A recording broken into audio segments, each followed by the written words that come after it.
Let's continue with materials. So finite element analysis. For this one, we will focus on material input. Okay, so before that, let me explain a little bit about the material. So material is obtained from the tensile test. In this case, we choose tensile test. You can perform another test, material testing as well. For example, compression test. We have here tension test, compression test,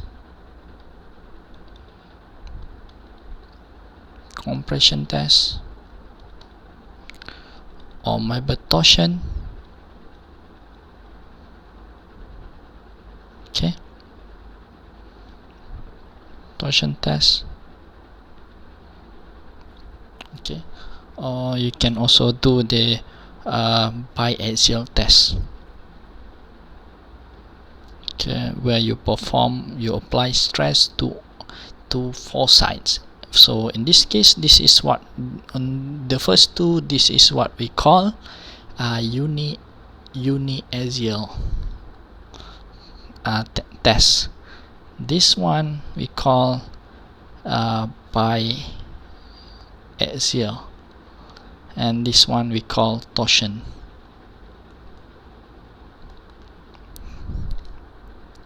Okay, in this case, we will focus on this tensile test. Okay, so tensile test is used to produce stress strain diagram like this. So what you look here is the engineering stress strain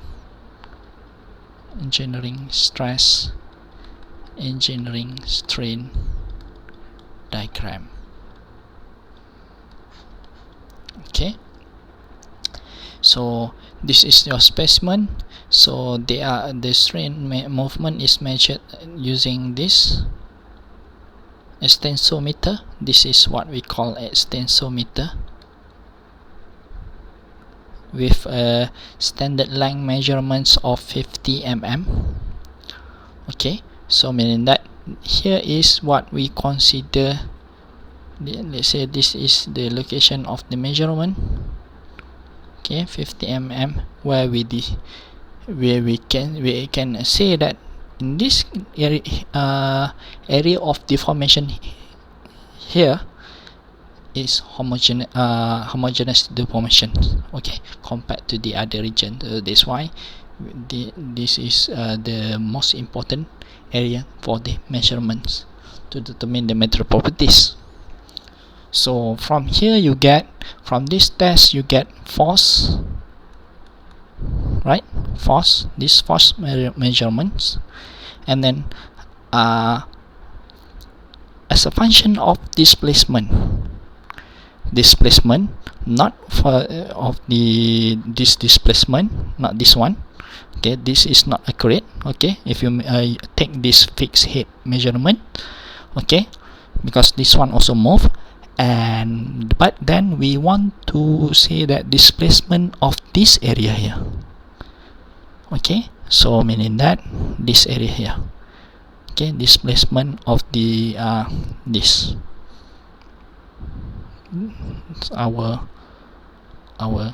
this area, because the force applied here, if we translate to this area, so meaning that the stress here is gonna be same everywhere. Even though you have stress here, it's gonna be the same, right? Because stress is equal to force divided by area, right? So meaning that force divided by this area here, not this area. Okay, not this area, the area here. Okay, area of specimen. Okay, but in this case, you can see this diagram here, where let's say in the experiment you're going to have very many dots. Okay, many dots. So then you use you trying to get the best fit. You create the line.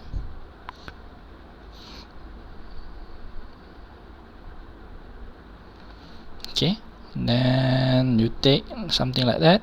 Okay, then let's say this is the case. So then you want to determine the yield here. How you do it? Okay, yield strength here. What you do, you take a ruler, for example. So you have about here, we call 0.2% offset. Okay, you take ruler, you go straight. Okay, and then then you have this almost parallel to each other, to these two lines. So this is where you get the yield strength. Okay, where you read the yield strength, and up here where you get this maximum strength. Okay, the tensile strength or the ultimate strength, and here you have the load at fracture. Okay,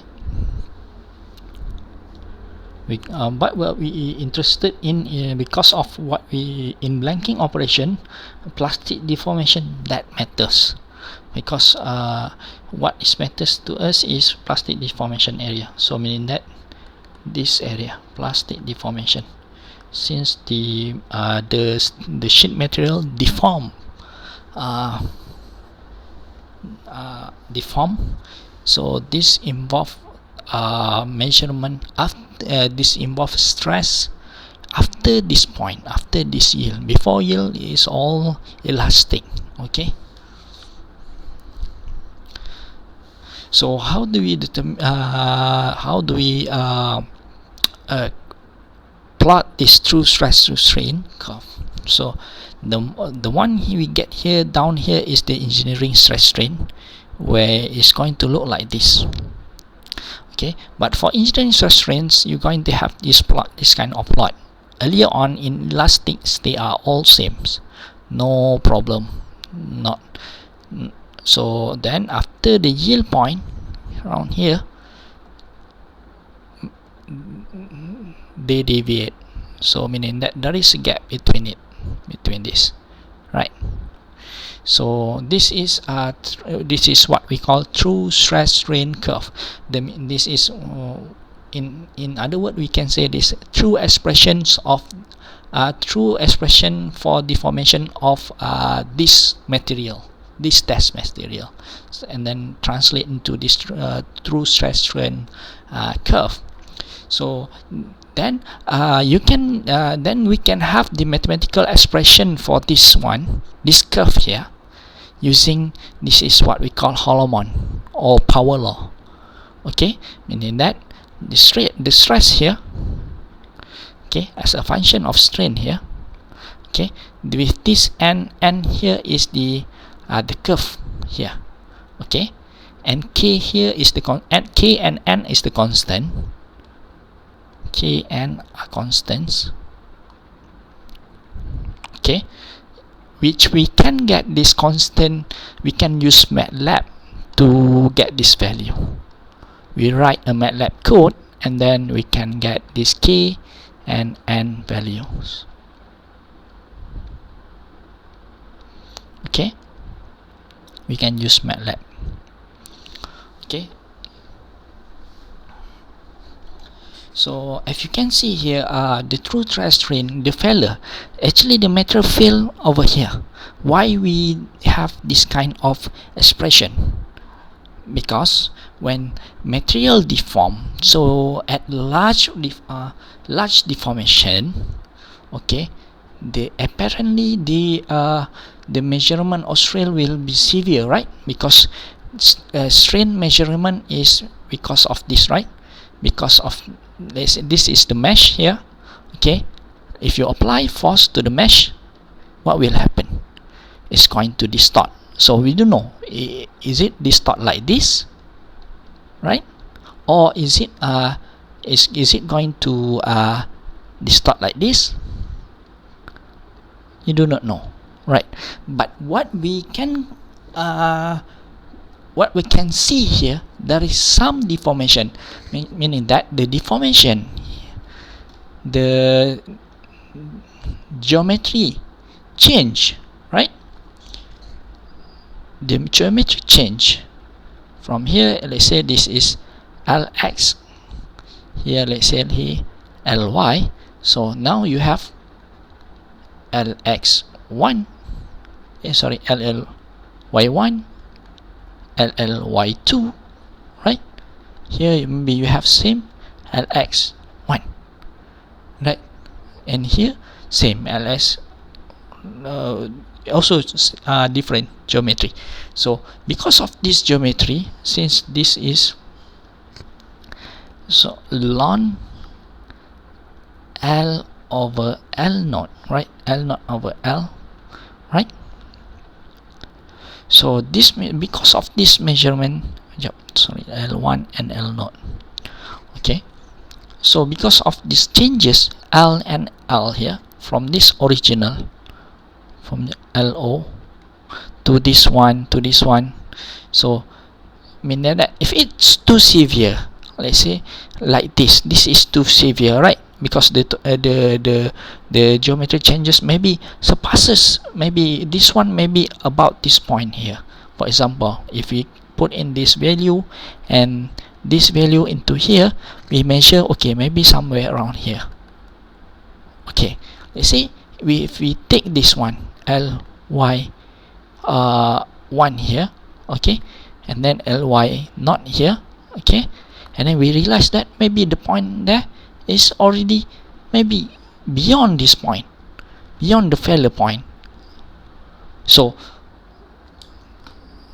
it is good to have this kind of expression, because this mathematical expression, by using this power, what we call power law or Holloman equation, give advantage for the finite element to read this curve, okay, even beyond this point, right? Beyond. So meaning that owing to this one, apparently line beyond this is what we call extrapolation, okay, beyond this point. So this finite element also can read this value because of this severe distortion. So it's okay. Okay, so that's why we need this mathematical expression. Okay, we can't rely on this engineering stress strain. We go for true stress strains, because this involve large plastic deformation. Okay. Okay, we go to the next. This is how okay. Apparently, how do we determine this? Instead of using MATLAB code, what we need is, we need to understand how can we write the code, how to get this K and N constant value. How? So what we can do is that let's say this is the formula here, right? We insert this log, okay?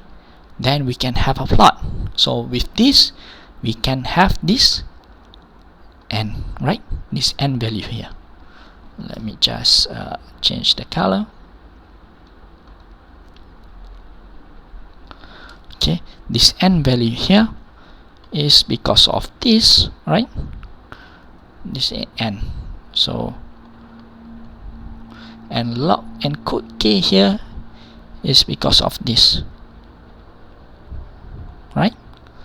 So you know, right? This is Y is M X plus C. This is what we always use in schools. Okay, YMX plus C. So meaning that this is equivalent to C. This is equivalent to, this is M, and here is Y, here is X. Okay, so that's how we get this value K and N constant value. So and then this is typical values for K and N for selected metals.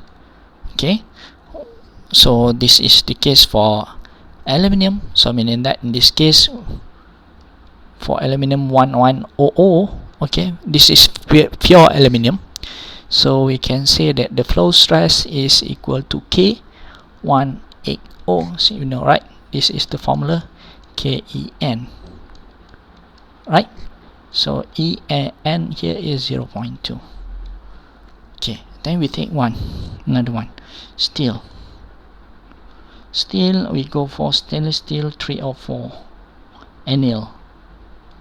Okay, so this is where we have stress 1275 0.5. So if you make a plot,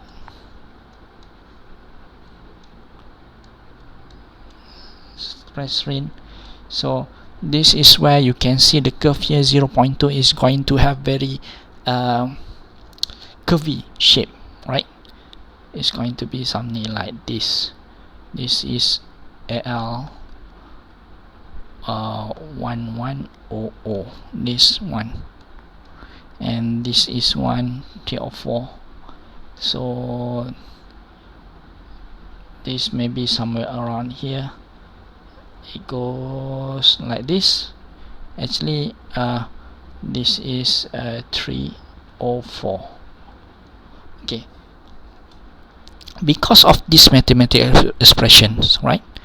So we believe that we can extend this curve here, since we do not know the failure point, right? So maybe this point here, around here, this point, the failure point may be around here for this aluminium. So meaning that the rest here is just the extrapolations values. But then in this case we assume that it is okay lah. Okay, they just continue the line. This is extrapolations if we know the failure point. Okay, so since we do not know the failure strength value, so we do not know. In this case is this is, we do not know the value, the failure strain value. Strain at failure. Okay, so can we make assumption for this material? So mathematically we can make assumption. So let's say if we have something like, we know, right, this material here is, let's say stress strains.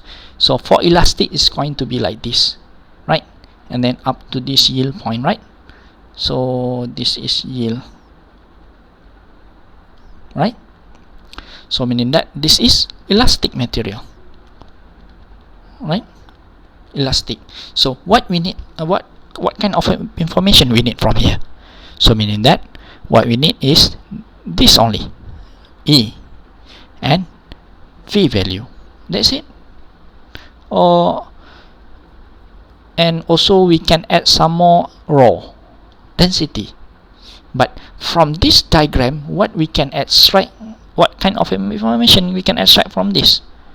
Only this one, this Young modulus, or we call it modulus of elasticity, elastic modulus. This only we can get from here. Okay.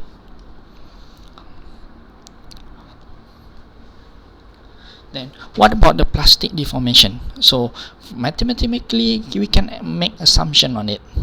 So let's say we have something like this, we can assume it to be having a like this, or like this, or like this, or maybe curvy, or maybe like this. Okay, it can be anything, right? So that's why mathematically it's easy to make to say that, let's say material do not have the elastic value. So meaning that this is what we call perfectly plastic material. So meaning that there is no elastic. Okay, no elastic.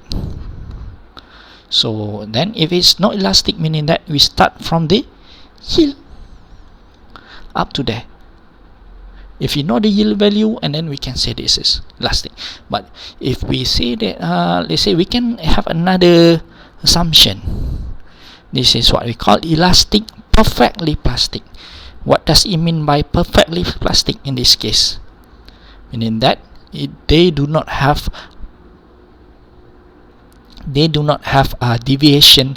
They do not go up, they do not go down, so the stress is just flat, okay, even at any strain value. Okay, so meaning that, let's say this is strain 0, strain 1, strain 2, strain 3, so at, or maybe strain failure, strain at failure, so they are same value.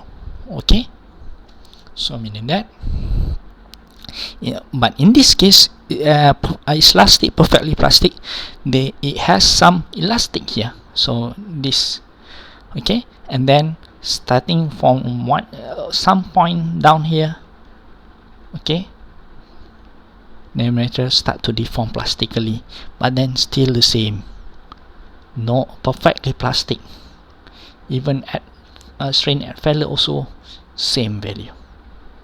Okay, everywhere same at this point, same at this point, same. Okay, next is what else? So this is the most basic one, most basic equation, or we can say material model. Okay, this is based on this, okay, mathematical expression to express developed by this Holomon guy, this guy named Holomon. So he developed this, so he said that this is what they call elastoplastic hardening. Okay, and this they call is rigid perfectly plastic, so there is no elastic deformation. So in this case, elastic perfectly plastic, and this is elastoplastic hardening. Okay, but then this this with this curve here, it can be, this is the most basic one, as I said, so it can be any other other mathematical expressions.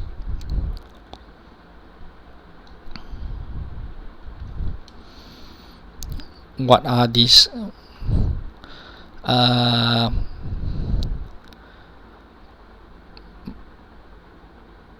mathematical expression for this material? Okay, for x lah. So in this case, we have here the experimental. Okay, first one is the you can see here Holomon. Okay, the blue line. Okay, Holomon start from here. Okay, you can plot this using MATLAB. Easy. If you know how to extract this information using MATLAB, it's easy to get this value. All this value you can just extract from the finite element. All this. This is Ludwig. This is Vose. Sorry, this is not.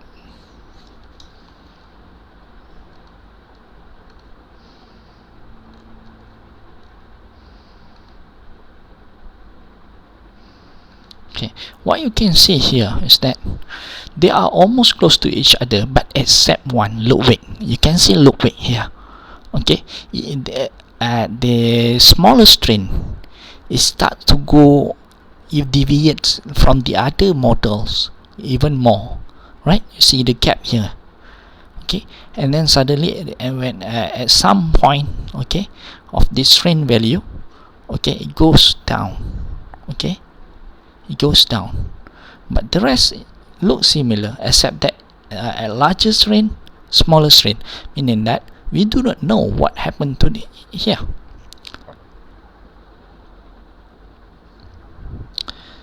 Say for Ludwig, sorry, Swift. Yeah, Swift is the one that the most awkward one. Okay, let's say this is Ludwig. If you go extend, you have beyond this extrapolation.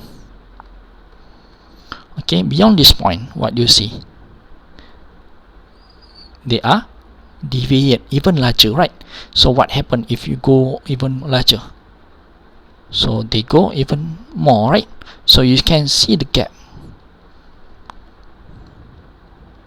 Okay, because of this, when the material, as the material deform even beyond this point, beyond this strain value, let's say this the failure strain here 0.14, right?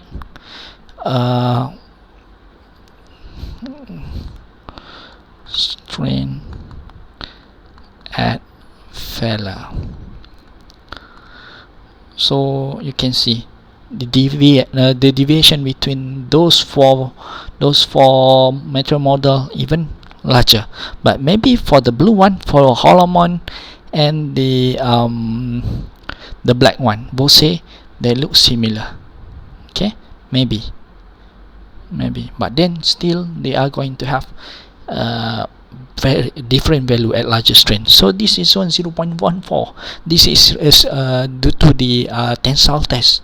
But if you perform this is due to tensile test, you're not gonna have a very large strain value. Okay, so but if you perform compression test, maybe you can get the accurate value, because this one maybe you can get this the flow stress here maybe up to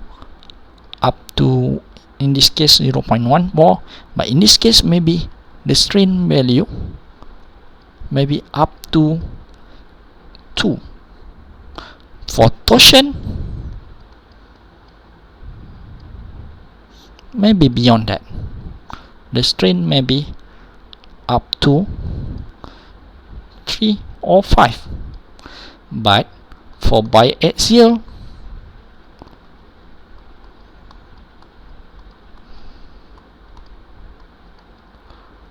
maybe even larger, maybe the strain value up to maybe 6 and beyond.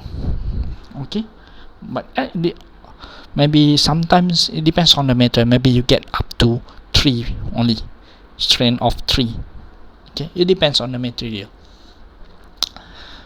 Okay, so this is the results when you perform different material tests. Okay, so in this case, because of this one,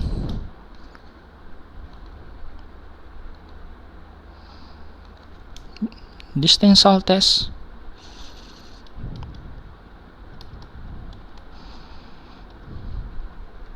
so you can get up to this value only.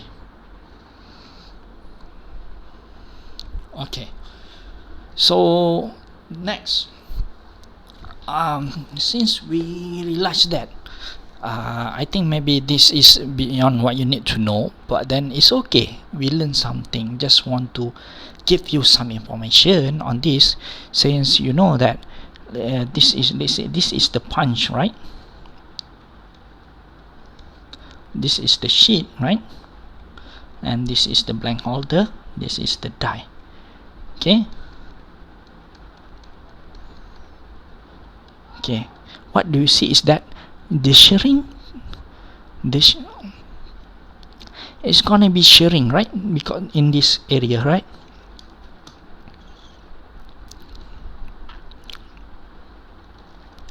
Because of the shearing around here, as the punch moves down, okay, it penetrates towards this sheet, and they're going to be shearing around here.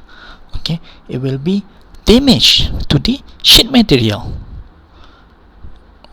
So the other model, those 4 model, we do not see the damage model. This is not damage model, this is for the plastic deformation only. This for the basic one, for the plastic deformation metal model, plastic deformation metal model, and VOSE also for plastic deformation metal model. But to quantify the damage, okay, of the material, we need to use another model, which is Johnson-Cook model. But this is the most most basic one, Johnson-Cook model. So in this case, you need there are three components, okay, involved here. Okay, there are 3 components involved here. What you see here is that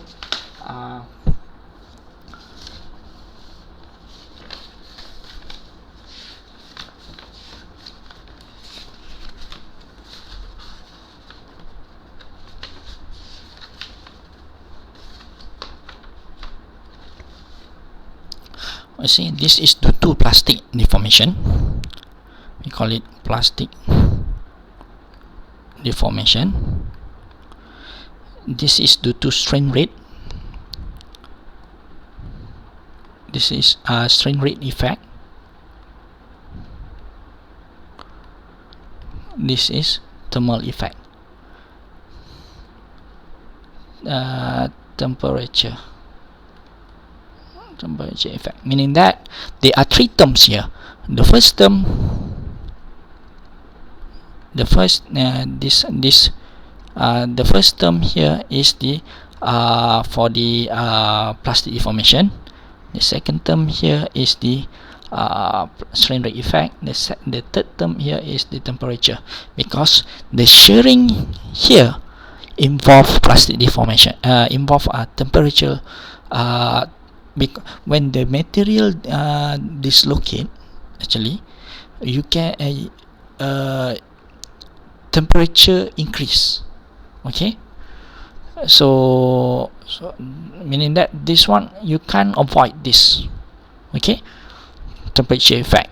And also because of the strain rate, because of this is cutting, okay, the shearing is going to occur around here. So meaning that what does it mean by strain rate here is the strain here is the unit here is S, since we know that strain has no unit, right?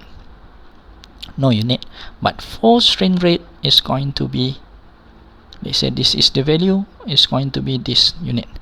Strain rate is a result of strain divided by time. This involves time. So meaning that if the movement of the deformation occurs at 1 second, what happened? 10 second, what happened? 100 second, what happened? That's what we call strain rate effect. Okay, so I want you to see this model here, since we do not want to focus on the strain rate. Okay, so let's say if we say that we do not consider the strain rate effect, let's say we say that the strain effect is 0, so meaning that non-zero meaning that this is become 1, right? So non-zero become 1, so meaning that since we do not care, this is removed. We say there's no effect to this, so it's going to be 0. So what is left? So meaning that there's no more strain rate effect, right? So what left is plastic deformation term and the temperature effect term. That's it.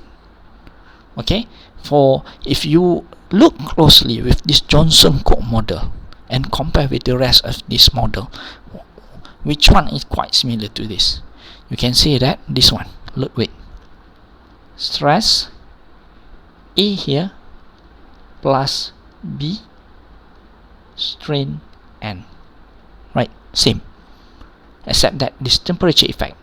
Okay, meaning that Ludwig and Johnson-Cook, they are similar, except that they have an additional term which they consider the temperature effect. That's it.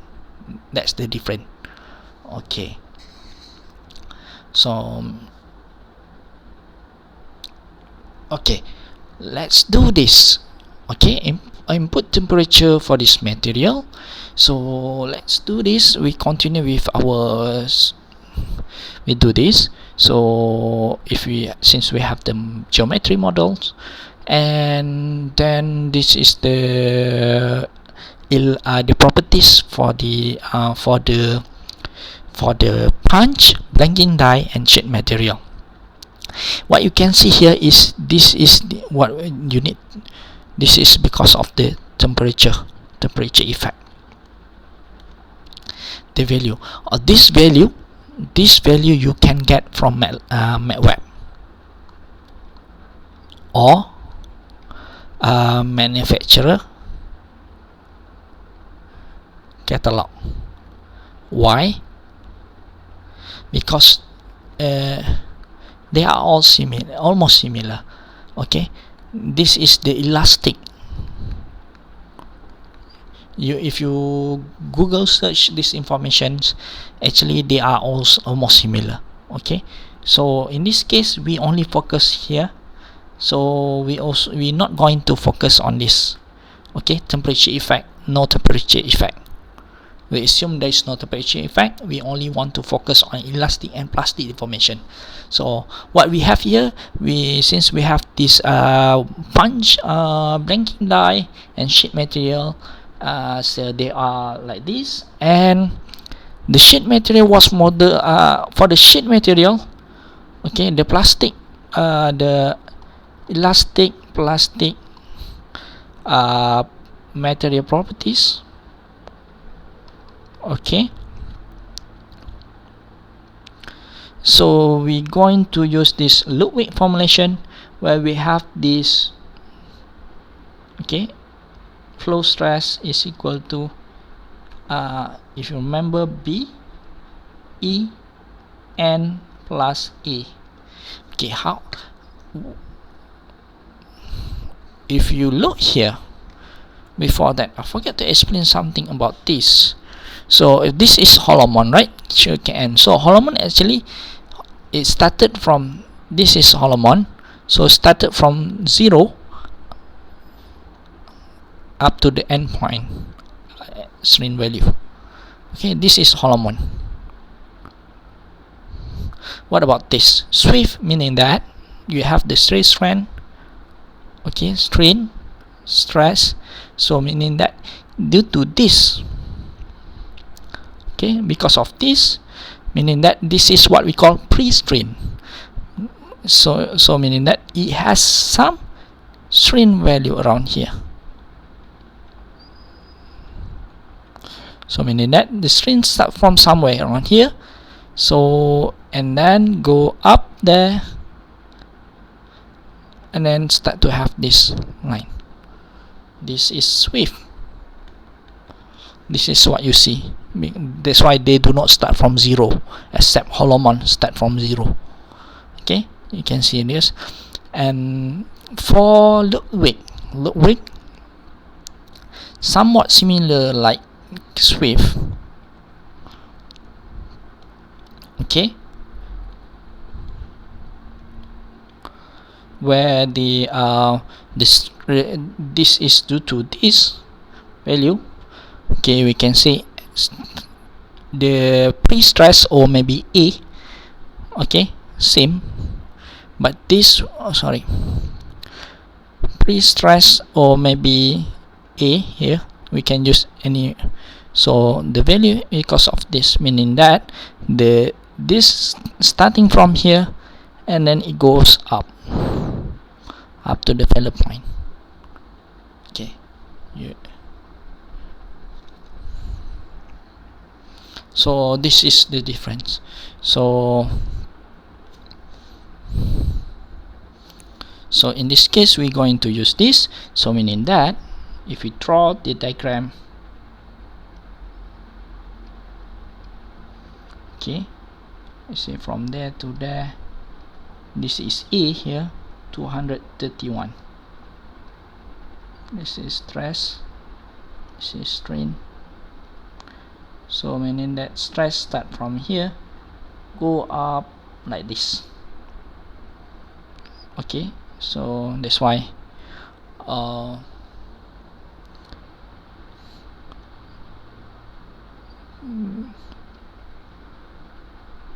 okay, this line represented by this Ludwig in unit megapascal. Okay,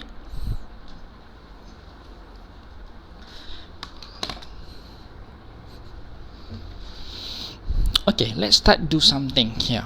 So we know that this is rigid. So what we need to know is that in our case, we don't want to consider the punch, band holder, and the die as elastic material. We wanted it to be rigid material. So when we say rigid, meaning that it is non-deformable body.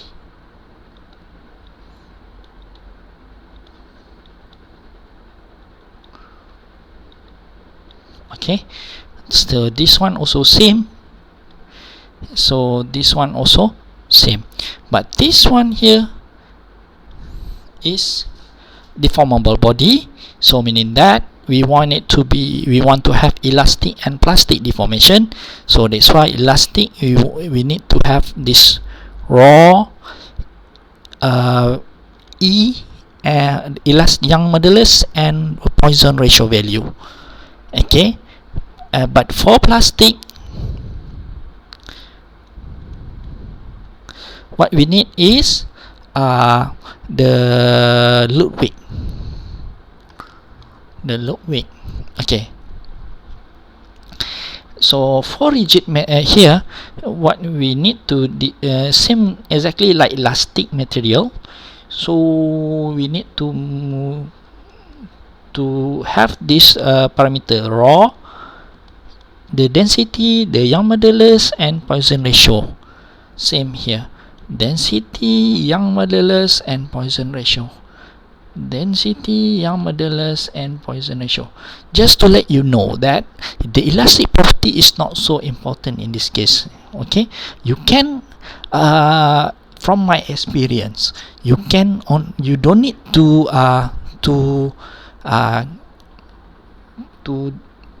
key in exactly the same value, okay, for rigid material. Okay, you can for rigid material only. For elastic material, you need to use this material, these values lah. But for rigid material, you can use similar material because it is non-deformable bodies. They are non-deformable bodies. So meaning that if you put the same value, they do not deform elastically. So if you key in the same value, it's okay. I will show you later on. So this is the case where for rigid material, so we assume one value. So you need have density, Young modulus and Poisson ratio only. Okay, for kinematic hardening, let's say we choose this elastic perfectly plastic. Okay, so you remember, right? Elastic perfectly plastic. So we have stress, strain, and then we have this, and then like this, right? So this is elastic perfectly plastic. We will try elastic perfectly plastic. We will try with Johnson Cook. We will try with Ludwig model. So 3 different model. So in this case, how do you decide? So you know that the Ludwig says that we have this kind of value here. Let me write this down for you. It is Ludwig says 1339 E 0.594 plus 231 megapascal. Okay, so meaning that this is the yield, right? What's the value for this? So we just decide to it 231. So meaning that this Y6 sigma 231 megapascal. Okay, so what I need you to do is that you need to make sure that you use SI unit, and then you need to set this to be megapascal. This is megapascal, right? This is in unit. This is supposed to be in, since we are going to use megapascal and millimeter, so meaning that you need to use this here kg mm over 3. So we must not confuse with this value here. This is the case where here GCM, so meaning that you need to convert to kg over mm, mm cube. Okay, this is the case for elastic modulus. You need to convert from gigapascal to megapascal. So meaning that 10 power of 3 megapascal. So that's why in this case we have 7.8, right? So you need to times minus 9. So in this case you have 306 times minus times 3. So in this case it becomes 2.06 times 10 power of 5, right? So this one is okay, 0.3, no problem. Okay, this is for rigid. Okay, this is also same. If you look closely, I use the same value, because for the elastic part they do not change. What we interested in is the plastic deformation, so that's why in this case we use the same value. Not a problem, but you can use the correct value later on. It's up to you. So in this case we know that you need to use this 7.89 times of 9. This is in unit kg mm power of 3. This is 206 10 power of 3 megapascal, right?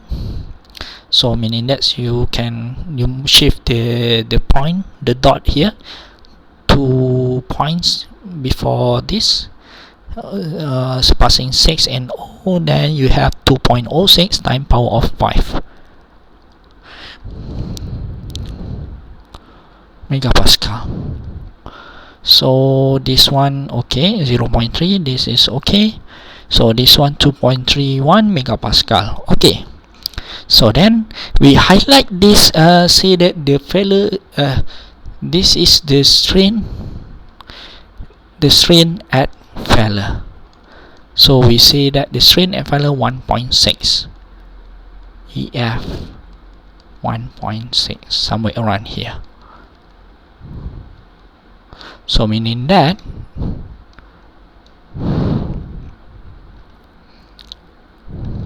the point beyond this is the extrapolation.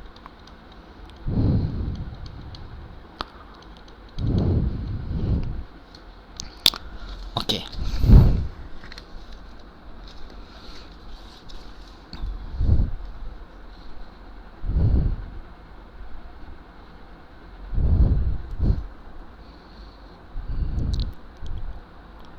Okay, this is the one if you use power law, right? Power law, stress strain.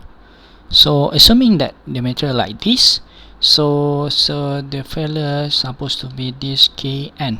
Since we actually it is not correct to use this one, Ludwig, but we say that it is acceptable in this case, since we do not perform the tensile experimental tensile test.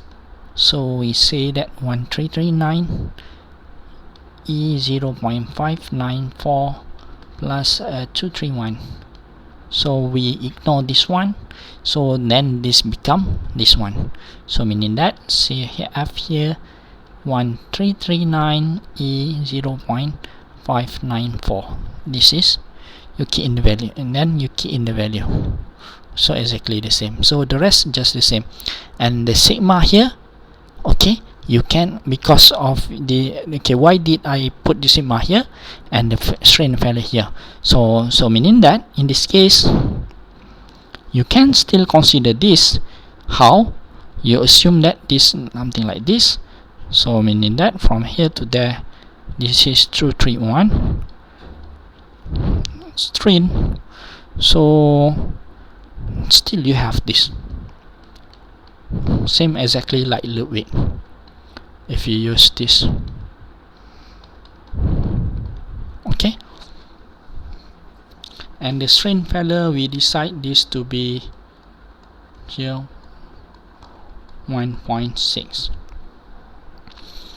okay, so let's try this.